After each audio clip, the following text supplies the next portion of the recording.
Hoje, gostaria de abordar uma tragédia que não recebeu atenção suficiente da mídia: o brutal assassinato de Irina Zarutska. Aqui estão os fatos que muitos veículos de comunicação vergonhosamente e intencionalmente deixaram de relatar, até que o presidente Trump chamou a atenção para o caso. No dia 22 de agosto, Irina Zarutska foi esfaqueada até a morte no sistema ferroviário de Charlotte, Carolina do Norte, por um criminoso reincidente e violento. Esse é um sistema de transporte público que muitos na região utilizam todos os dias para ir à escola e ao trabalho. Irina estava no trem naquela noite, voltando para a casa do trabalho em uma pizzaria, ainda vestida com o uniforme do seu turno. Essa jovem linda e inocente, de 23 anos, era uma refugiada ucraniana que havia fugido recentemente de seu país, em busca de uma vida mais segura e de um novo começo promissor aqui nos Estados Unidos da América. Mas, tragicamente, um sistema de transporte público em uma grande cidade americana mostrou-se mais perigoso do que a zona de guerra ativa da qual ela havia fugido. O presidente e toda a Casa Branca estão orando por sua família e amigos neste momento inimaginavelmente difícil. Mas, enquanto estendemos nossos pensamentos e orações, também devemos buscar justiça por esse crime e chamar a atenção para esse incidente hediondo. O vídeo de vigilância do assassinato foi finalmente divulgado ao público na última sexta-feira. Ele mostra o suposto assassino, DeCarlos Brown Jr., sacar uma faca, levantar-se de seu assento atrás de Irina e se preparar para cravar a lâmina em seu pescoço antes que as imagens divulgadas sejam cortadas. Isso é o mal puro em plena exibição. A parte mais revoltante e inaceitável dessa história é que a morte dela era totalmente evitável. DeCarlos Brown nunca deveria estar naquele trem naquela noite. Na verdade, ele deveria estar atrás das grades. DeCarlos Brown foi acusado de crimes nada menos que 14 vezes, desde 2011, incluindo roubo à mão armada, furto qualificado, arrombamento e furto em lojas. Brown já havia cumprido 5 anos de prisão por uma acusação de roubo com arma letal, e também perdeu fianças em 3 ocasiões diferentes, 2 vezes em 2014 e 1 vez em 2023. Apesar de todo esse histórico criminal documentado, quando Brown foi preso novamente em janeiro deste ano, um juiz democrata, que vale ressaltar, era um forte apoiador da ex-vice-presidente Kamala Harris, libertou esse criminoso insano mais uma vez sem exigir que ele pagasse qualquer fiança. Ele simplesmente teve que assinar uma promessa por escrito de que retornaria para sua audiência no tribunal. Pense em como é insano pedir a um criminoso contumaz, alguém que por definição quebra a lei repetidamente, para simplesmente assinar uma promessa por escrito e voltar outro dia. Isso é uma loucura. Esse monstro deveria estar preso, e Irina ainda deveria estar viva. Mas os políticos democratas, juízes liberais e promotores fracos preferem fazer sinalizações de virtude do que prender criminosos e proteger suas comunidades. E talvez, mais vergonhoso de tudo, a maioria da mídia, muitos veículos presentes nesta sala, decidiram que o assassinato dela não valia a pena ser noticiado originalmente porque não se encaixa em uma narrativa preferida. Muitos dos jornalistas nesta sala gastaram muita tinta tentando difamar Daniel Penny por defender um vagão de metrô de um lunático descontrolado em Nova York. Mas nenhum desses mesmos repórteres move um dedo para escrever matérias sobre um assassino de verdade. Aqui está a verdade que todo americano precisa saber. Muitas pessoas inocentes em todo o país continuam pagando o preço do experimento fracassado conhecido como fiança sem dinheiro, que vem sendo defendido pelo Partido Democrata há anos.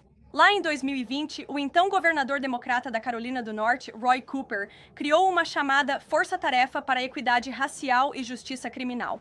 Parece bonito, mas não é. Essa força-tarefa foi coautoria do então procurador-geral e atual governador democrata Josh Stein e recomendou, abre aspas, reimaginar a segurança pública para, abre aspas, promover desvio e outras alternativas à prisão. Também aconselhou a dar menos ênfase a alguns crimes considerados felonias, priorizar, abre aspas, justiça restaurativa e eliminar a fiança em dinheiro. Os democratas na Carolina do Norte e em todo o país estão obcecados em promover uma agenda progressista e branda com o crime, não importando quantos americanos inocentes sofram como resultado.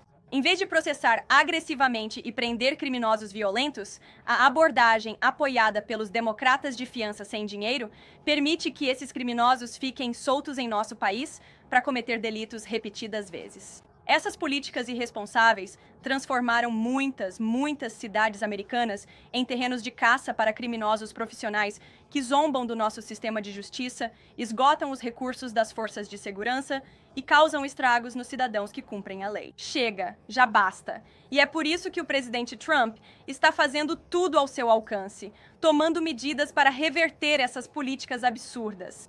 O presidente assinou recentemente uma poderosa ordem executiva instruindo o procurador-geral a apresentar uma lista de estados e jurisdições locais com políticas de fiança sem dinheiro, para que o governo Trump possa identificar fundos federais que estão sendo fornecidos a esses estados e que podem potencialmente ser suspensos ou encerrados. O presidente Trump acredita firmemente que, para manter a ordem e a segurança pública, devemos encarcerar indivíduos cujas acusações criminais pendentes ou histórico criminal demonstrem um risco claro e contínuo para a sociedade civil. Esta é uma abordagem de bom senso e sensata, com a qual a grande maioria dos americanos concorda, e já é hora de o Partido Democrata apoiar o que é certo. Quando esses criminosos são capturados, eles devem ser processados com todo o rigor da lei e enviados para a prisão, onde não poderão mais aterrorizar nossas ruas. Este é o mandato que o povo americano deu ao presidente Trump, e é um mandato que ele pretende cumprir. Mantendo o tema da segurança pública, novos dados preliminares divulgados hoje pela Alfândega e Proteção de Fronteiras em agosto mostram que o presidente Trump proporcionou a fronteira mais segura da história dos Estados Unidos. Pelo quarto mês consecutivo, 0 imigrantes ilegais foram liberados nos Estados Unidos, pela CBP. Os encontros em todo o país caíram 93% em relação ao pico da administração Biden. As apreensões da patrulha de fronteira na fronteira sudoeste durante todo o mês de agosto foram menores do que o que foi apreendido em apenas 4 dias, em agosto de 2024, sob a administração Biden. O presidente Trump pôs fim à desastrosa invasão de imigrantes ilegais promovida por Biden. Ele selou nossa fronteira em tempo recorde, cumprindo essa promessa central que fez ao público americano. Com isso, responderei às suas perguntas. Hoje, aqui em nosso novo assento de mídia, temos Michael Shellenberger, fundador do Public News, com quase 2 milhões de leitores e assinantes. Michael, obrigado por estar aqui hoje. É ótimo estar aqui. Eu gostaria de saber se você poderia dar alguma visão sobre se o presidente está considerando medidas adicionais contra a Europa e o Brasil, não apenas por causa da censura, mas também para impedir que candidatos políticos realmente concorram nas eleições. Agora vimos na Romênia, França e agora na Alemanha, com Joaquim Paul, esforços para basicamente impedir que candidatos possam concorrer nas eleições. O presidente demonstrou alguma preocupação em relação ao presidente Bolsonaro, que está sendo impedido de concorrer. Tudo isso está acontecendo no contexto de aumento da censura em plataformas online de plataformas americanas e de esforços para censurar americanos. Eu, pessoalmente, estou sendo investigado, uma investigação criminal com meus colegas brasileiros por publicar os Twitter Files Brasil. Somos muito gratos pelo fato de o presidente ter imposto sanções Magnitsky ao juiz. O presidente está considerando ações adicionais, já que parece que eles vão acabar com uma condenação contra o presidente Bolsonaro, impedindo-o de concorrer. Ele está considerando fazer algo em relação a essa repressão na Europa. Quero dizer, é chocante ver Joaquim Paul, esse candidato a prefeito na Alemanha. A acusação criminal contra ele cita, entre aspas, o fato de ele dizer que ama o Senhor dos Anéis como motivo para considerá-lo um extremista e que ele não deveria poder concorrer. Então só queria saber se você poderia comentar sobre isso. E novamente estou grato por estar aqui. Prazer em conhecê-los a todos e eu sou grato pelo que o governo Trump fez para promover a liberdade de expressão no exterior. Bem, obrigado por estar aqui, Michael. Agradecemos por isso. A liberdade de expressão é, sem dúvida, a questão mais importante do nosso tempo. Ela está consagrada em nossa Constituição e o presidente acredita fortemente nela. Ele próprio enfrentou censura em seu caminho de volta a este belo salão oval aqui em Washington, D.C. Então ele leva isso muito a sério, assim como, eu sei, o vice-presidente dos Estados Unidos e todo o governo Trump, razão pela qual tomamos medidas significativas em relação ao Brasil, tanto na forma de sanções, quanto também utilizando tarifas para garantir que países ao redor do mundo não punam seus cidadãos dessa maneira. E ao mesmo tempo, o presidente enquanto utiliza os Estados Unidos para proteger nossos interesses no exterior, também está garantindo que a liberdade de expressão permaneça aqui nos Estados Unidos da América. Então, não tenho nenhuma ação adicional para apresentar a vocês hoje, mas posso dizer que esta é uma prioridade para o governo e o presidente não tem medo de usar o poder econômico, o poder militar dos Estados Unidos da América para proteger a liberdade de expressão em todo o mundo. Continuação. Claro. Uma rápida continuação. A Reuters noticiou que o governo Trump via o acordo comercial Europa-EUA como ponto de discórdia devido à censura não apenas das plataformas americanas. Há alguma atualização sobre essas negociações? E também me pergunto se o presidente está preocupado com a adesão à OTAN. A adesão à OTAN exige que você seja uma democracia e tenha liberdade de expressão. É possível que algumas dessas ações que vimos na Romênia, França e Alemanha desqualifiquem esses países de fazerem parte da OTAN depois disso? Não ouvi o presidente discutir a adesão à OTAN em relação a essa questão em particular, mas já o ouvi falar sobre a questão da liberdade de expressão e a importância da liberdade de expressão com líderes estrangeiros ao redor do mundo, incluindo o primeiro-ministro do Reino Unido. Quando estávamos na Escócia, ele, o presidente, levantou isso e o quão importante é para o primeiro-ministro proteger a liberdade de expressão no Reino Unido e em várias conversas com outros líderes mundiais. Então, ele levanta o assunto e o mundo inteiro sabe que essa é prioridade para o presidente dos Estados Unidos. Obrigado. Gabriel? Obrigada, Caroline. Em relação ao ataque israelense em Doha, quanto tempo ou quanto de aviso os EUA receberam? O presidente apoia o ataque? Bem, tenho uma declaração para ler para todos vocês a respeito do ataque israelense em Doha, e aqui está. Esta manhã, a administração Trump foi notificada pelas Forças Armadas dos Estados Unidos de que, enquanto Israel atacava o Hamas, que infelizmente estava localizado em uma região de Doha, a capital do Catar, bombardear unilateralmente dentro do Catar, uma nação soberana e aliada próxima dos Estados Unidos, que está trabalhando arduamente e assumindo riscos corajosamente conosco para intermediar a paz, não avança os objetivos de Israel nem dos Estados Unidos. No entanto, eliminar o Hamas, que tem lucrado com o sofrimento daqueles que vivem em Gaza, é um objetivo legítimo. O presidente Trump imediatamente ordenou ao enviado especial Witkoff que informasse os cataris sobre o ataque iminente, o que ele fez. O presidente vê o Catar como um forte aliado e amigo dos Estados Unidos e lamenta profundamente o local desse ataque. O presidente Trump quer que todos os reféns em Gaza e os corpos dos mortos sejam libertados e que esta guerra termine agora. O presidente Trump também conversou com o primeiro-ministro Netanyahu após o ataque. O primeiro-ministro disse ao presidente Trump que deseja fazer a paz e rapidamente. O presidente Trump acredita que esse infeliz incidente pode servir como uma oportunidade para a paz. O presidente também conversou com o emir e o primeiro-ministro do Catar e agradeceu a eles pelo apoio e amizade ao nosso país. Ele lhes garantiu que algo assim não acontecerá novamente em seu território. E para deixar claro, o presidente discorda do local do ataque e ele passou isso adiante ao primeiro-ministro Netanyahu? O primeiro-ministro, o presidente, confirmou isso na declaração que acabei de ler, sobre a qual conversei com ele antes de vir aqui. Jackie? Obrigada, Caroline. Então, o presidente está chateado com Netanyahu agora? O presidente deixou seus pensamentos e preocupações sobre isso muito claros quando falou novamente, tanto com o primeiro-ministro Netanyahu, quanto também com o emir e o primeiro-ministro do Catar após esse ataque. E o presidente sempre deixou muito claro que quer a paz no Oriente Médio, assim como buscou e conseguiu isso em seu primeiro mandato. Ele espera que todos os nossos aliados e amigos na região, isso inclui tanto o Catar quanto Israel, também busquem a paz. E ele quer ver isso acontecer e está trabalhando com todos os nossos aliados na região para que isso aconteça. Haverá consequências, por assim dizer, para Netanyahu por fazer isso, ao que parece, contra a vontade do presidente, ou pelo menos contra a crença dele de que isso era apropriado. Vai haver alguma diretriz do presidente para Netanyahu em relação ao que será permitido no futuro? E também, há alguma preocupação de que isso possa colocar em risco os acordos de Abraão? Olha, essa é uma decisão que só o presidente pode tomar em relação à sua primeira pergunta.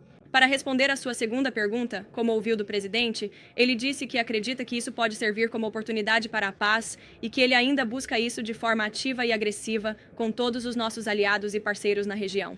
Jennifer. Só para complementar, Caroline, você pode dizer com que frequência o presidente falou com o primeiro-ministro de Israel antes disso? Porque ele... Essa é uma pergunta. E então, o que ele quis dizer no domingo quando postou "Dei meu último aviso ao Hamas, etc." Ele não estava falando sobre esse ataque em Doha? Não, ele não estava. Bem, como eu disse, a administração Trump foi notificada pelos militares dos Estados Unidos de que Israel estava atacando o Hamas e o presidente falou com o primeiro-ministro após o ataque, assim como novamente com o emir e o primeiro-ministro do Catar. E eu sei que o secretário Rubio e o enviado especial Witkoff também estavam presentes naquela ligação com os catarianos. Reagan. Obrigada, Carolina. Tenho duas perguntas sobre repressão criminal. Claro. Democratas argumentaram que estados republicanos têm taxas de criminalidade mais altas, ignorando criminalidade em cidades democratas. O presidente trabalharia com governadores republicanos para consertar cidades democratas com criminalidade. Memphis, Tennessee. Então, antes de tudo, quero abordar a premissa da sua pergunta, Reagan, que está sendo defendida pelos democratas, de que há crime em estados republicanos. Claro, há crime em todos os estados, mas os crimes nessas cidades acontecem todas em cidades governadas por democratas. Se você olhar para a lista das 20 cidades mais violentas dos Estados Unidos, todas, com exceção de uma na Louisiana, são governadas por democratas. E esses democratas apoiaram as mesmas políticas sobre as quais falei no início desta coletiva, como a fiança sem pagamento em dinheiro. Se você olhar para um estado republicano, o Mississippi, mas para uma cidade governada por democratas nesse estado, Jackson, em 2019, Jackson, Mississippi, eliminou a fiança em dinheiro para praticamente todos os casos de contravenção. E embora Jackson não seja formalmente uma cidade santuário, o estado do Mississippi proibiu formalmente cidade santuário. E essa cidade tem atuado como uma cidade santuário de fato para criminosos e imigrantes ilegais desde 2017. A mesma coisa acontece em Birmingham, Alabama, uma cidade governada por democratas em um estado republicano. Em 2017, o Conselho Municipal de Birmingham aprovou por unanimidade uma resolução, abre aspas, comprometendo-se a estabelecer políticas de cidade santuário. Então, se você realmente olhar para os fatos dessas cidades governadas por democratas, essas são cidades administradas por democratas e por membros do Partido Democrata, são cidades azuis e todas elas apoiaram essas políticas desastrosas que permitem que criminosos reincidentes voltem às ruas para continuar cometendo atos de violência. E então, para responder a sua pergunta, sim, o presidente quer trabalhar com qualquer pessoa neste país que queira acabar com essas políticas horríveis e trazer lei e ordem para as nossas ruas. E acho que isso é comprovado pela sua tremenda cooperação com a prefeita de Washington, D.C., na capital do nosso país, e basta olhar para os resultados disso. E eu tenho algumas atualizações para vocês sobre a repressão ao crime em D.C., caso alguém esteja interessado. Desde o início da operação, em 7 de agosto, foram feitas um total de 20.177 prisões. Só na noite passada foram feitas 57 prisões em Washington, D.C. Dessas 57 prisões, 14 eram de imigrantes ilegais, muitos dos quais já tinham antecedentes criminais, e outras prisões, tudo isso apenas na noite passada na capital do nosso país. Então todos vocês podem ser muito gratos por isso. Nossos grandes homens e mulheres das forças de segurança, tanto federais quanto locais, trabalhando juntos como deve ser, efetuaram uma prisão com base em um mandado por agressão com intenção de matar. O indivíduo se atirou em 2 homens adultos após uma altercação. Eles efetuaram uma prisão com base em um mandado por roubo de carro à mão armada. O indivíduo agrediu um homem adulto no rosto com uma arma de fogo e depois pegou suas chaves. Também efetuamos uma prisão com base em um mandado por agressão simples e destruição de propriedade, e posteriormente o indivíduo foi acusado de furto em 2º grau. Na noite passada em D.C., houve uma prisão por posse de substância controlada com furto em 2º grau. Houve uma prisão por posse de substância controlada com intenção de distribuição. Esse indivíduo, a pessoa também é considerada de interesse em um caso de homicídio, em um roubo de carro. Na noite passada em D.C., também prendemos um condenado em posse de uma arma de fogo que estava portando essa arma sem licença. Então, esses são os criminosos reincidentes. Esses são os caras maus que estamos prendendo em Washington, D.C. todos os dias. O presidente adoraria fazer isso em todas as cidades administradas por democratas em todo o país e espera que mais democratas liguem para a Casa Branca para nos permitir ajudá-los. Mais uma que é específica para a Espécia. O Congresso foi aconselhado a não estender a federalização da polícia de D.C. feita por Trump. O prefeito VWR assinando uma ordem executiva formalizando a cooperação com as forças federais. Você acabou de mencionar todo o sucesso que a operação teve. A Casa Branca acredita que a ação do prefeito Bowser é suficiente para continuar a repressão ao crime? Somos muito gratos pela cooperação da prefeita neste esforço e estamos ansiosos para continuar trabalhando com ela e o Departamento de Polícia Metropolitana. Bloomberg. Obrigado, Carolina. O presidente diz que agora planeja falar em breve. Podemos esperar uma conversa entre os 2 líderes esta semana? Não tenho ligação para ler entre você, o presidente e outros líderes estrangeiros. Obrigado, John. Vou perguntar sobre as revisões de benchmark que foram lançadas. Se você observar as revisões entre março de 2024 e março de 2025, e fizer algumas contas, a média será de aproximadamente 73 mil empregos por mês, o que representa menos do que o esperado para a economia. Quando podemos esperar o governo Trump por aí? Estão sendo implementadas políticas para esse aumento, para que essa média aumente? Bem, deixe-me dizer algo sobre as revisões que saíram esta manhã. E essa foi uma das maiores revisões em termos absolutos em décadas. No ano de referência, de março de 2024 a 2025, mostra que o crescimento do emprego foi muito mais fraco durante o governo Biden do que jamais havia sido relatado. Entre esta revisão e a do ano passado, o crescimento do emprego foi, na verdade, superestimado em aproximadamente 2 milhões de empregos. E o governo Biden veio aqui e garantiu esses dados dizendo que eram reais. E quando o presidente Trump questiona a veracidade desses dados, como fez antes de tomar posse e até agora como presidente dos Estados Unidos, ele foi ridicularizado por isso. E acontece que essa revisão prova duas coisas. Primeiro, o presidente estava certo, e é por isso que precisamos de uma nova liderança no Fed. E isso deixa muito claro que o presidente Trump herdou uma economia muito pior do governo Biden do que jamais foi relatado. E também prova que o Federal Reserve está mantendo nossa política monetária excessivamente restritiva. As taxas de juros estão muito altas. O Fed precisa cortar as taxas por causa da bagunça que herdamos do governo Biden. O presidente falou em um ano, o secretário Bessin disse talvez no quarto trimestre. Quando podemos esperar que esses números aumentem? Bem, primeiro precisamos de números precisos. Precisamos de dados verdadeiros e confiáveis, e é por isso que o presidente tomou a medida monumental de tentar nomear e confirmar uma nova liderança no BLS para que possamos ter dados nos quais realmente possamos confiar. E é isso que o presidente está fazendo. E esperamos que sua indicação seja confirmada em breve. Charlie. Você aborda o crime de Barbara Inaz. E o presidente fez muito para garantir justiça às vítimas de crimes como aquele esfaqueamento horrível. E os arquivos Epstein voltaram às notícias porque muitos americanos sentem que as vítimas de Jeffrey Epstein nunca tiveram justiça. O presidente se importa com essas vítimas? Você acha que ele pode? Ele quer garantir mais justiça para elas? E ele está disposto a se encontrar com elas? O presidente se importa com as vítimas de todos os crimes. E é por isso que os republicanos no Departamento de Justiça de Trump fizeram mais em termos de transparência no caso Epstein do que qualquer administração anterior. E por que os democratas, de repente, estão se importando com isso? É porque eles estão desesperadamente tentando inventar uma farsa para difamar o presidente dos Estados Unidos. Já vimos isso repetidas vezes. Rohanna e todos esses outros democratas poderiam ter se importado com essas vítimas há 4 anos, quando Joe Biden estava no cargo. Eles poderiam ter exigido transparência naquela época. Infelizmente, os democratas estão usando as vítimas como peões políticos para tentar difamar e promover uma farsa contra o presidente dos Estados Unidos. E eu lhe darei números sobre a quantidade de predadores de crianças que esta administração, este FBI e este Departamento de Justiça prenderam sob a liderança do presidente Trump. Fizemos mais do que qualquer presidente para proteger as vítimas de crimes, especialmente crimes sexuais hediondos e repugnantes. E isso inclui a deportação de imigrantes ilegais que estão perpetrando esses crimes contra vítimas inocentes em nosso país agora mesmo, hoje. E isso continua sendo uma prioridade máxima para esta administração. O presidente... Ele se encontra com as vítimas. Sobre as greves de Doha, o presidente falou com Netanyahu antes que elas fossem realizadas. Ele o incentivou a não prosseguir com isso, ou eles só falaram depois? Mais uma vez, li uma declaração para você. O governo Trump foi notificado pelos militares dos Estados Unidos de que Israel estava atacando o Hamas. O presidente ordenou que seu enviado especial, Witkoff, ligasse imediatamente para os qatarianos. E depois do ataque, ele falou com o primeiro-ministro Netanyahu. Primeiro, obrigado. Sobre o caso Epstein, a Casa Branca apoiaria uma análise profissional de caligrafia do documento divulgado ontem para provar que não é a assinatura do presidente?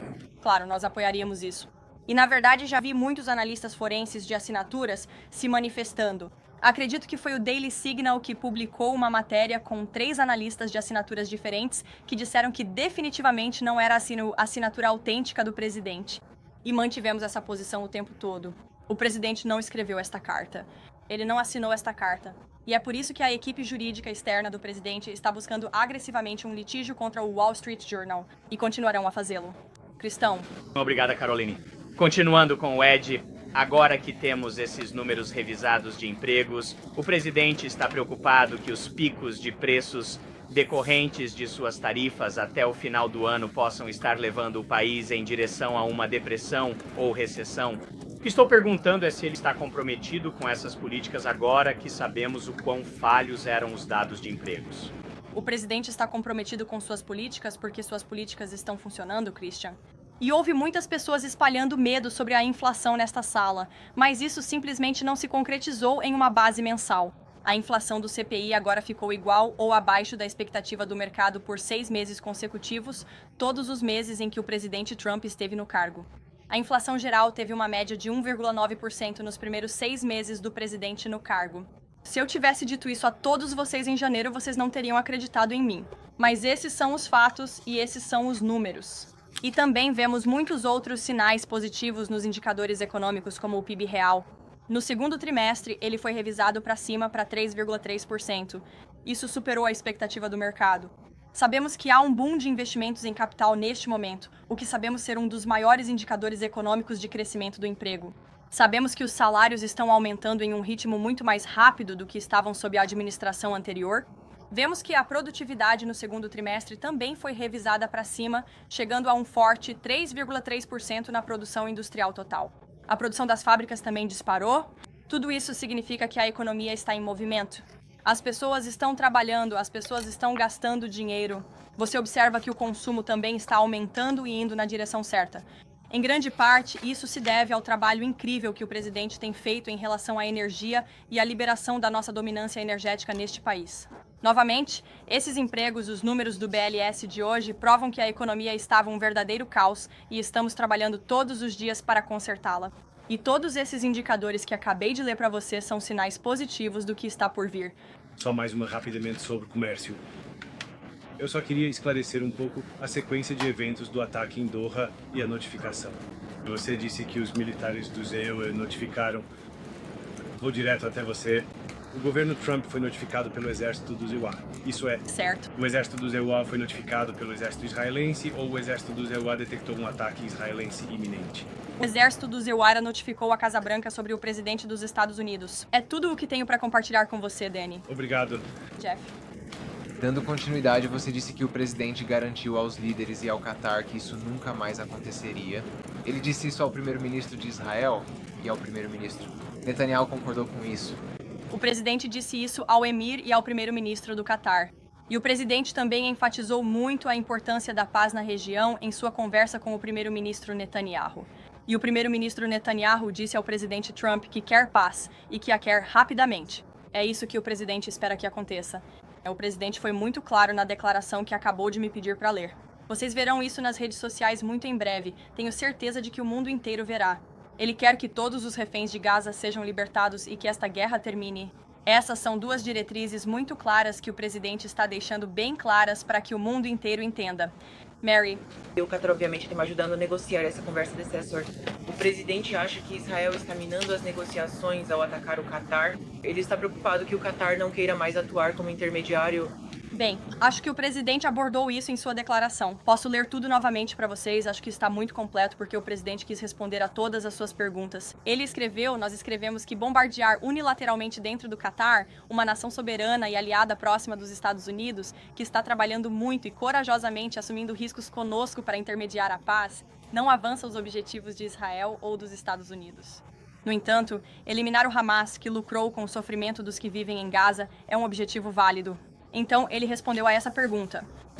O que posso dizer é que as Forças Armadas dos Estados Unidos informaram a administração Trump. Obrigado. Uma rápida continuação sobre isso. Você pode nos dizer quando as Forças Armadas do ZEUA foram notificadas, considerando que a maior base militar americana fica em Doha? E então tenho uma pergunta sobre o DC Prime. Esta manhã, pouco antes do ataque, como eu disse anteriormente também. Ok, obrigado. E ontem o presidente falou sobre o crime em DC e comentou que praticamente não havia nenhum. E então ele expressou frustração sobre coisas que acontecem em casa, que eles chamaram de choro. Ele disse, sabe, eles farão de tudo para encontrar alguma coisa. Se um homem tem uma pequena briga com a esposa, eles dizem que isso é crime. Veja, agora não posso afirmar 100%. A quais crimes exatamente o presidente estava se referindo? Ele não estava se referindo a crimes. Era exatamente isso que ele queria dizer. Ouija. O que o presidente está dizendo é que esses crimes serão inventados e relatados como crimes para minar o grande trabalho que a Força Tarefa Federal está fazendo para reduzir a criminalidade em Washington, D.C. E acho que o presidente tem todos os motivos para acreditar nisso, dados os esforços de muitos repórteres nesta sala que buscam ativamente minar o presidente e o que ele está fazendo na capital do nosso país. Todos nós sabemos que, no fundo, vocês concordam com isso, porque todos vocês moram aqui e tenho certeza de que são muito gratos pelos esforços da administração para tornar a cidade em que todos nós moramos muito mais segura para nós e nossas famílias. Miguel? Obrigado, Carolina. O congressista da Flórida, Randy Fine, pede que juízes enfrentem consequências se reincidentes violentos que soltarem continuarem cometendo crimes. Isso é algo que o presidente apoia? Não é algo que ouvi o presidente discutir. Você pode perguntar a ele na próxima vez que tiver oportunidade. Como é isso? Carolina, mais uma pergunta. Na quinta-feira, o presidente Trump irá ao Pentágono e também à cidade de Nova York em homenagem ao vencimento do 4º aniversário do 11 de setembro. O presidente expressou algum interesse em criar ou em ter congressistas criando um novo 11 de setembro? Permissão para responder algumas das perguntas que muitos americanos têm sobre esse dia? Novamente, não ouvi o presidente discutir isso.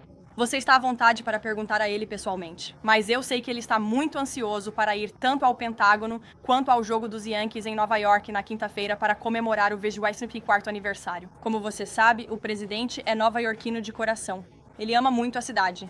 É o lar dele. E você ouvirá mais sobre isso na quinta-feira, quando o presidente falar sobre isso pessoalmente. Eu gostaria de lhe fazer uma pergunta sobre o discurso do presidente ontem, perante a Comissão de Liberdade Religiosa. Como você sabe, ele criou o Escritório de Fé da Casa Branca, a força-tarefa sobre preconceito anticristão, e ontem ele falou sobre a importância da Bíblia na América e a importância da oração na América. Algumas pessoas o criticaram por isso, afirmando que ele está defendendo o nacionalismo cristão. No entanto, o presidente conclamou o povo americano a se unir em oração por esta nação por pessoas de todas as crenças. Quão importante isso é para o governo Trump e existem diretrizes para implementar isso? Bem, da última vez que verifiquei, não são apenas os cristãos que oram, são pessoas de todas as crenças que oram. E é isso que o presidente quer proteger, a liberdade religiosa para americanos de todas as crenças. E ele falou sobre isso ontem e por isso estava muito orgulhoso e animado em anunciar essa nova iniciativa Pray America, incentivando todos os americanos a orar pelo nosso país e pelo bem do nosso país em preparação para o 250º aniversário dos Estados Unidos no próximo ano. Por que não pegamos algumas perguntas dos lados? Elizabeth, pode ir em frente. Obrigada, Garnet. Tenho duas perguntas. Primeiro, a administração Trump considera que as próximas diretrizes sobre oração desafiem o precedente judicial sobre o direito de orar em escolas públicas?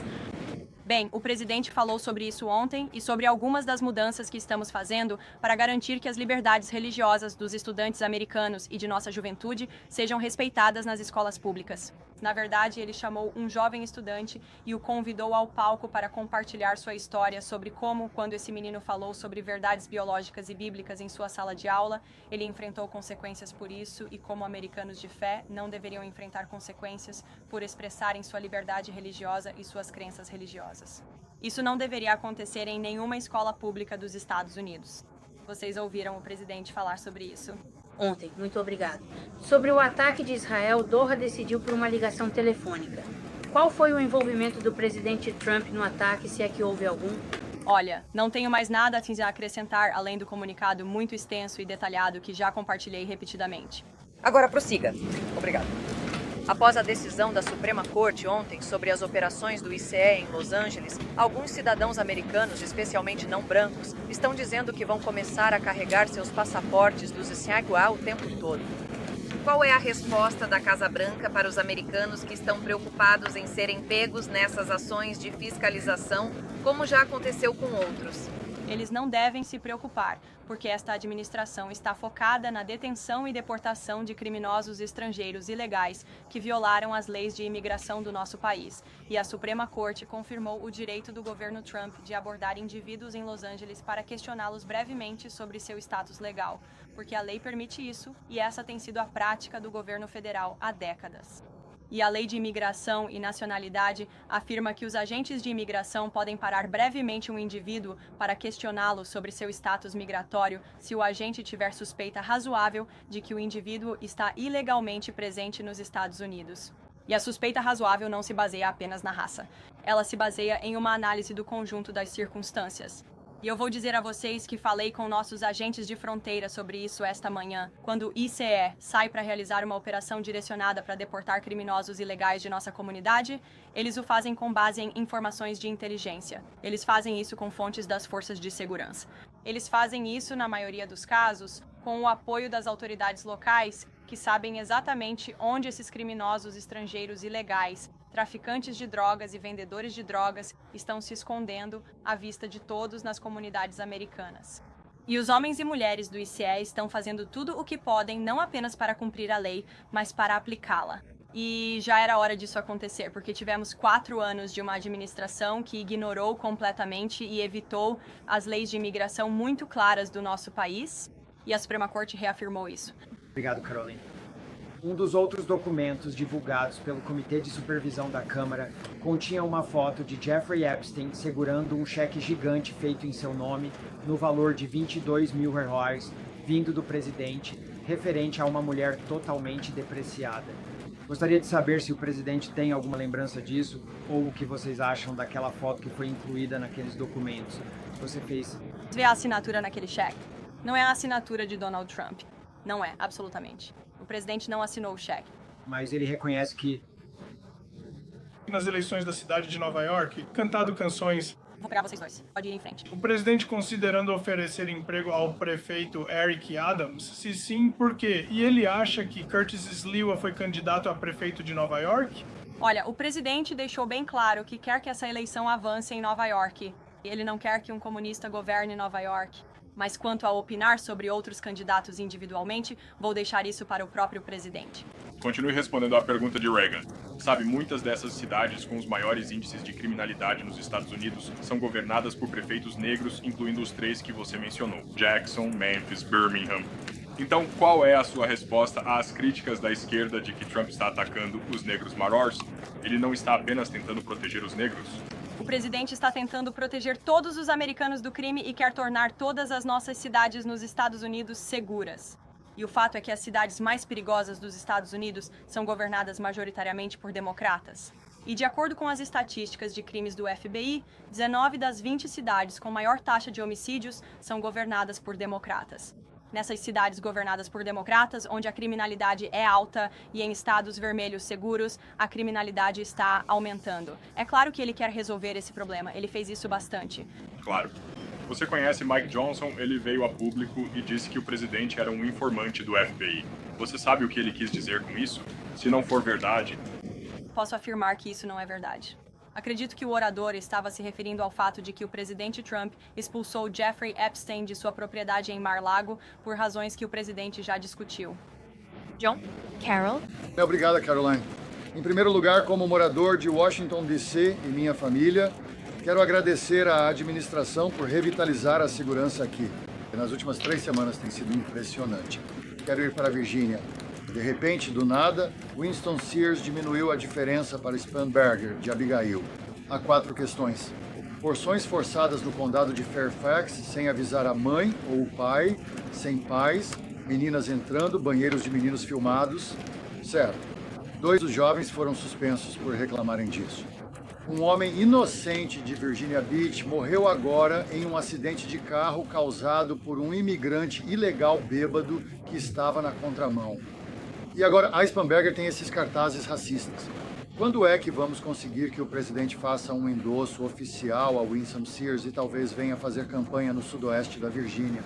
Bem, como você sabe, estou muito limitado no que posso falar quando se trata de endossos políticos e futuras eleições a partir deste púlpito do governo. Mas todas as questões que você acabou de mencionar eu sei que são muito importantes para o presidente e é algo bastante lógico. É a base do Partido Republicano e foi o que trouxe este presidente de volta ao Salão Oval. Queremos manter homens fora dos esportes e banheiros femininos. Queremos que criminosos sejam presos. O presidente quer ver lei e ordem em todos os estados do país. Mas quanto a endossos políticos, vou deixar isso para ele e seus conselheiros políticos decidirem. Hallie Lee. Tenho 2 perguntas para você. Tudo bem. Estamos em Doha e um sobre imigração e crime. Claro. Em Doha, antes do ataque que vimos hoje, o governo em algum momento tentou dissuadir os israelenses da possibilidade de uma ação como a que vimos hoje. Mais uma vez, respondi perguntas repetidamente sobre isso. Tem uma declaração muito longa que divulgaremos após este briefing para que todos vocês leiam e relatem. Mais uma vez. Certo, e então sobre um caso em Maryland, o assassinato de Dakara Thompson. Há relatos de que o suspeito preso pelo assassinato dela estava no país ilegalmente e foi detido e liberado por dirigir sob influência tanto em 2022 quanto em abril deste ano pela polícia do Parque do Zemuala. A administração está investigando qual processo permitiu que isso acontecesse.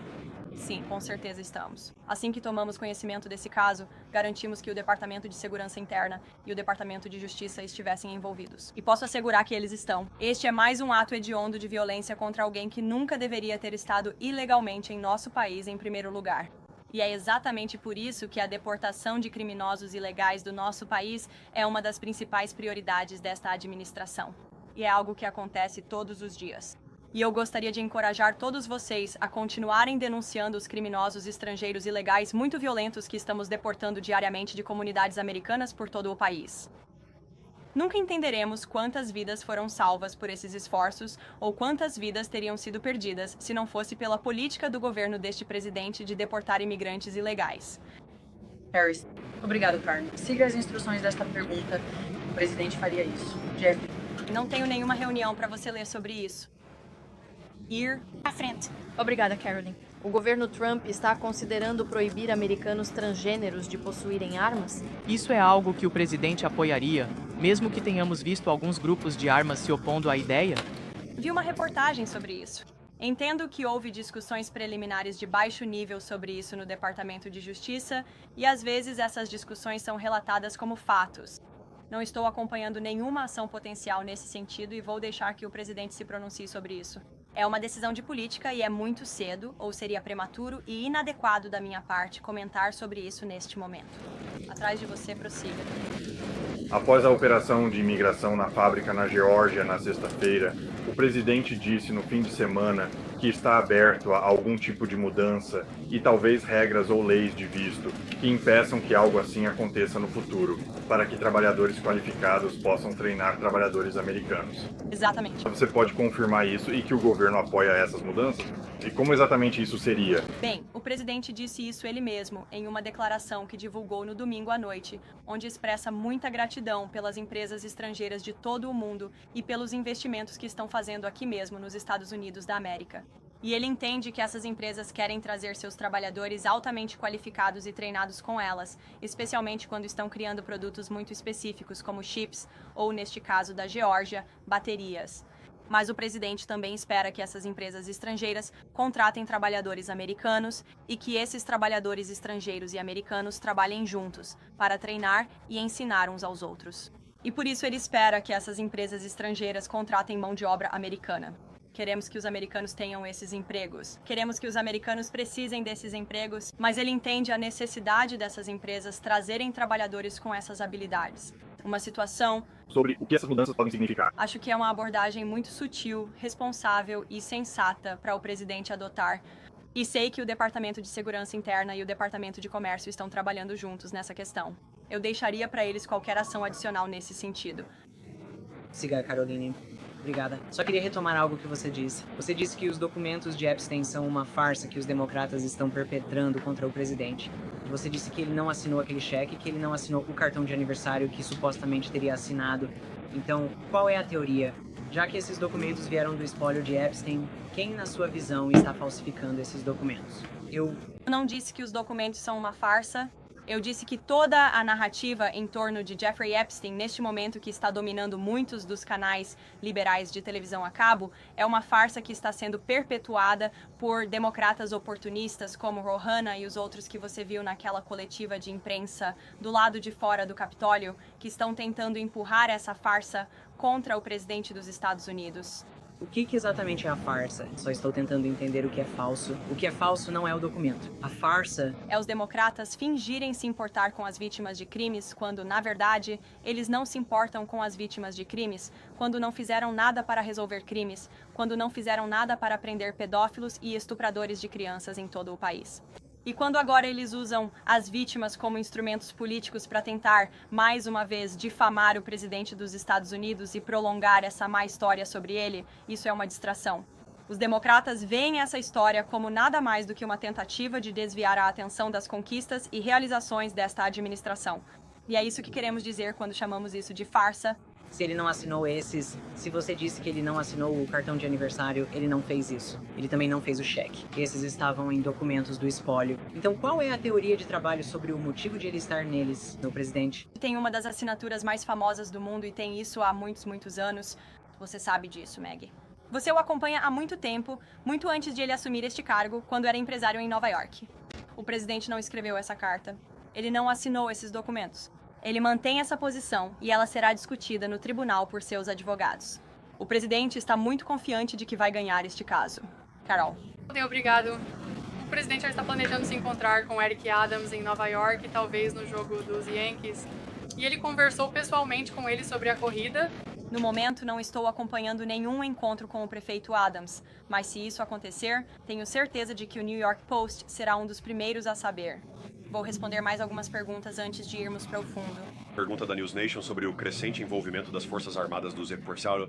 Nação, lá no fundo. Sobre o crescente envolvimento das Forças Armadas do ZEU no Caribe.